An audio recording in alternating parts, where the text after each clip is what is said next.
Bonjour à chacun et à chacune, c'est Sœur Claire. Lundi après lundi, nous allons donc découvrir ensemble le prophète Jérémie. C'est un livre pour tant de crises.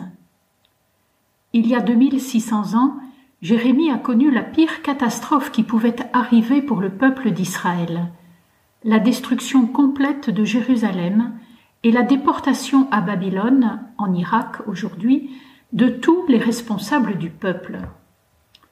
Non seulement il l'a vu de ses yeux, mais comme prophète, il l'avait annoncé pendant 40 ans, et il a tout fait pour l'empêcher, mais en vain. Sa parole n'a pas été entendue, ou si peu. Comment a-t-il vécu sa mission? Où a-t-il puisé la force de continuer? Qu'aurait-il fallu faire pour que le malheur n'arrive pas? Et que fait Dieu quand le malheur est là? Voilà quelques questions qui sont aussi les nôtres en ces jours difficiles que traverse l'humanité. J'espère que découvrir le prophète Jérémie nous aidera à y répondre, chacun à notre manière. Nous qui, le jour de notre baptême, avons été marqués par le Saint-Crème comme prêtres, prophètes et rois. Donc, ouvrons le livre et écoutons le premier chapitre. Vous pouvez suivre le texte, vous pouvez aussi juste le laisser résonner, en écoutant bien. La Bible a 2500 ans, ou en tout cas ce texte. À cette époque, on écrit pour des gens qui écoutent la lecture et pas qui lisent eux-mêmes. La Bible a donc été écrite pour être écoutée et même pour être mémorisée. C'est pourquoi je prends la traduction liturgique que nous avons l'habitude d'entendre à la messe.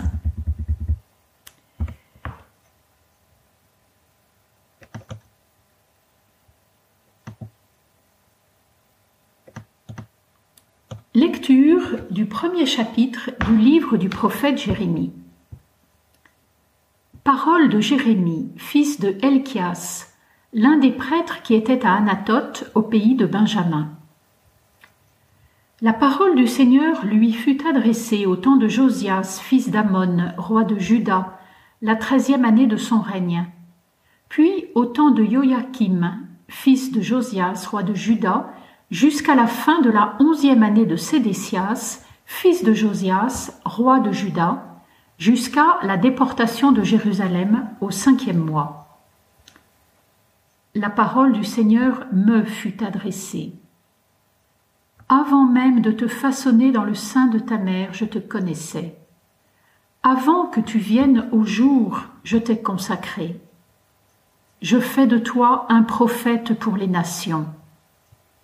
Et je dis, « Ah, Seigneur mon Dieu, vois donc, je ne sais pas parler, je suis un enfant. » Le Seigneur reprit, « Ne dis pas, je suis un enfant. Tu iras vers tous ceux à qui je t'enverrai, tout ce que je t'ordonnerai, tu le diras. Ne les crains pas, car je suis avec toi pour te délivrer, oracle du Seigneur. » Puis le Seigneur étendit la main et me toucha la bouche.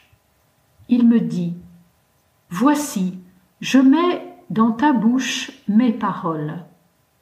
Vois, aujourd'hui je te donne autorité sur les nations et les royaumes pour arracher et renverser, pour détruire et démolir, pour bâtir et planter. » La parole du Seigneur me fut adressée. Que vois-tu, Jérémie? Je dis, c'est une branche d'amandier que je vois. Le Seigneur me dit, tu as bien vu, car je veille sur ma parole pour l'accomplir. Une deuxième fois, la parole du Seigneur me fut adressée. Que vois-tu? Je dis, c'est un chaudron bouillonnant que je vois, il s'ouvre depuis le nord. Le Seigneur me dit, « Du nord va déferler le malheur sur tous les habitants du pays. Voici, je convoque tous les clans des royaumes du nord, oracle du Seigneur. Ils arrivent, et chacun placera son trône à l'entrée des portes de Jérusalem, contre tous les remparts qui l'entourent, et contre toutes les villes de Juda. Je vais prononcer sur eux mes jugements à cause de toute leur méchanceté, car ils m'ont abandonné. Ils ont brûlé de l'encens pour d'autres dieux et se sont prosternés devant l'œuvre de leurs mains. Toi, mets ta ceinture autour des reins et lève-toi. Tu diras contre eux tout ce que je t'ordonnerai. Ne tremble pas devant eux, sinon c'est moi qui te ferai trembler devant eux. Moi, je fais de toi aujourd'hui une ville fortifiée, une colonne de fer, un rempart de bronze, pour faire face à tout le pays, au roi de Juda, à ses princes, à ses prêtres et à tout le peuple du pays. Ils te combattront, mais ils ne pourront rien contre toi, car je suis avec toi pour te délivrer, oracle du Seigneur.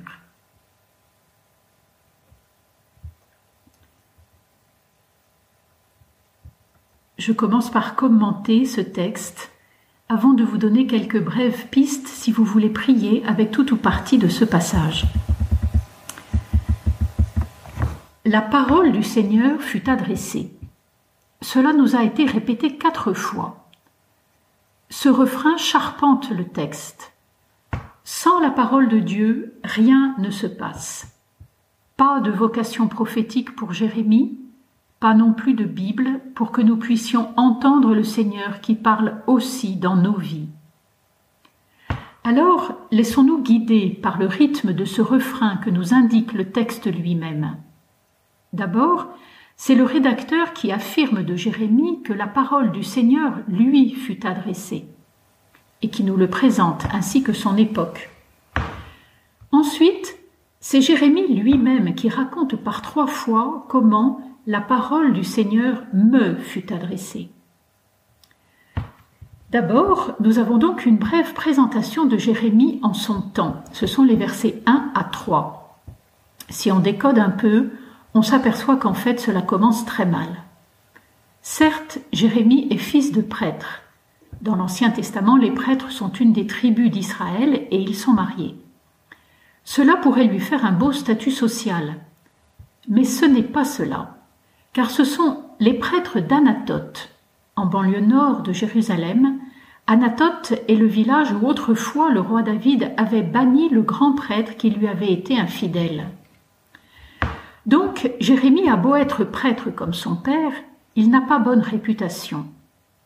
Quand il est monté à Jérusalem où va se dérouler toute sa mission, il a dû être très mal accueilli, et on a dû dire de lui « Qu'est-ce qui peut sortir de bon d'Anathoth ?»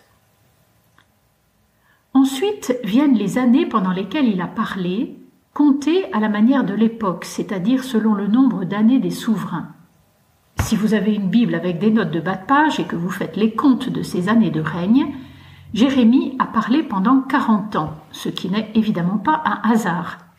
D'abord en collaborant avec le saint roi Josias, ensuite en bataillant avec 3 rois impies, jusqu'à la déportation de Jérusalem. C'est d'ailleurs la fin de l'histoire qui nous est racontée dans la dernière vision, celle du chaudron bouillonnant qui s'ouvre depuis le nord. Car c'est du nord que sont venues les armées de Nabuchodonosor pour faire le siège de Jérusalem. Le décor est planté, on sait où on va. C'est un peu comme aujourd'hui avec les grandes questions qui déchirent l'humanité. Si rien ne se passe, si nous ne nous convertissons pas, on sait où on va. Donc, la vocation du prophète Jérémie naît dans un contexte on ne peut plus difficile. Rien, absolument rien, heureusement, n'arrête l'action de Dieu. Jérémie lui-même nous rapporte les paroles qui lui furent adressées. Écoutons-le maintenant parler. Il se souvient et il raconte. Par 3 fois, il proclame « La parole du Seigneur me fut adressée ». Seulement, vous l'avez peut-être remarqué, on dirait que Jérémie ne sait pas compter jusqu'à 3, car la 3e fois que le Seigneur lui parle, il dit « Une 2e fois, la parole du Seigneur me fut adressée ». on peut comprendre à deux niveaux. D'une part, c'est la trace que ce texte, comme tous les textes de la Bible d'ailleurs, a été écrit en plusieurs morceaux, rassemblés ensuite par un ultime rédacteur. Mais surtout, cela donne une place à part à la première intervention du Seigneur, celle de la vocation de Jérémie. Elle ne fait pas nombre avec les deux autres qui sont ses premières visions par lesquelles commence sa mission de prophète. Sa vocation fonde toute sa mission, toute son existence. La vocation, c'est ce qu'on comprend en dernier, à la lumière de toute une vie, ce qu'on écrit en dernier, même si on le met en tête de tout le récit. Regardons donc de plus près les versets 4 à 10. À la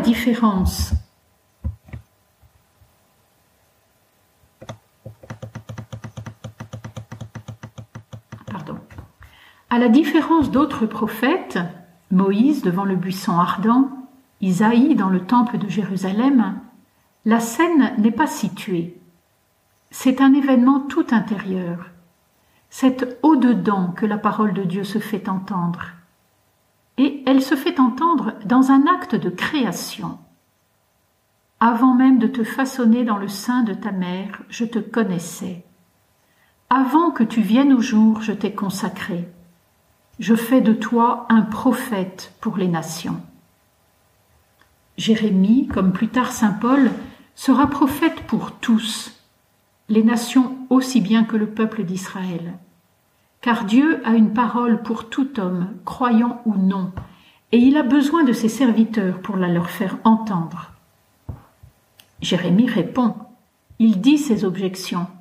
Il se trouve trop jeune, c'est-à-dire qu'il n'a pas atteint l'âge, une trentaine d'années sans doute, où on avait le droit de parler dans l'assemblée des anciens. C'est important que Jérémie ait voix au chapitre dans cette histoire. La vocation est un dialogue entre Dieu et l'homme. Elle ne lui tombe pas dessus, comme nous le croyons parfois. C'est même tout le contraire. Pour nous, comme pour Jérémie et tous les prophètes, l'appel à la mission naît dans l'intimité de notre relation avec Dieu. En réponse aux objections de Jérémie, le Seigneur n'explique pas. Il n'essaye pas de le convaincre. Il se contente de répéter et d'assurer Jérémie de toute la force de sa présence auprès de lui. Ne les crains pas, car je suis avec toi pour te délivrer. Cela aussi, nous l'avons entendu 2 fois dans notre texte, et c'est la conclusion de ce premier chapitre. Si Jérémie peut prophétiser, c'est uniquement en s'appuyant sur la force du Seigneur qui l'envoie et parlera à travers lui. Le Seigneur étendit la main et me toucha la bouche. Il me dit, « Voici, je mets dans ta bouche mes paroles. Vois, aujourd'hui, je te donne autorité sur les nations et les royaumes pour arracher et renverser, pour détruire et démolir, pour bâtir et planter. » La feuille de route de Jérémie est rude. 4 verbes qui disent la destruction, arracher et renverser, détruire et démolir, et 2 qui disent l'espoir de la reconstruction des villes et de nouvelles récoltes, bâtir et planter. Le prophète est bien envoyé en pleine pâte humaine, et sa vocation va le plonger encore plus dans les drames de son temps. Mais il y va enraciné dans l'espérance, et c'est le sens de la dernière vision qu'il nous reste à lire, les versets 11 à 12, qui sont au centre de ce texte, comme on place une lampe au milieu de l'obscurité pour qu'elle en chasse les ténèbres. La parole du Seigneur me fut adressée. « Que vois-tu, Jérémie ?» Je dis, « C'est une branche d'amandier que je vois. » Le Seigneur me dit, « Tu as bien vu, car je veille sur ma parole pour l'accomplir. » L'amandier en Israël est le premier arbre qui se remet à fleurir au printemps. Et en hébreu, le même mot veut dire amandier et veut dire veilleur. car la floraison de cet arbre annonce les beaux jours, la promesse de la vie qui reprend. Cette image naturelle qu'il a sous les yeux est donnée à Jérémie comme un signe à interpréter. Dieu est fidèle. Il veille lui aussi sur sa parole et il accomplira ses promesses de vie envers son peuple. Voilà. J'espère n'avoir pas été trop longue, mais nous sommes bien obligés de faire un certain nombre de détours pour comprendre ce que veut dire un texte aussi ancien. Maintenant, si vous voulez consacrer quelques minutes à la prière avec ce passage de l'Écriture, vous pouvez reprendre tranquillement le texte dans votre Bible et vous arrêter là où l'Esprit vous fera sentir qu'il y a quelque chose qui résonne aussi en vous aujourd'hui.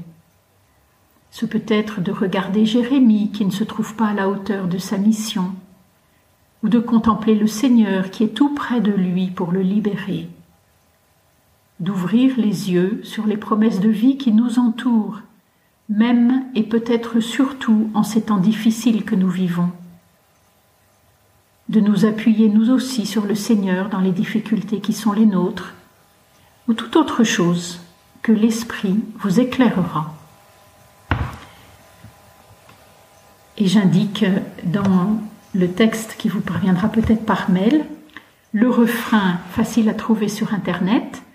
Ne crains pas, je suis ton Dieu, c'est moi qui t'ai choisi, appelé par ton nom. Tu as du prix à mes yeux et je t'aime. Ne crains pas, car je suis avec toi.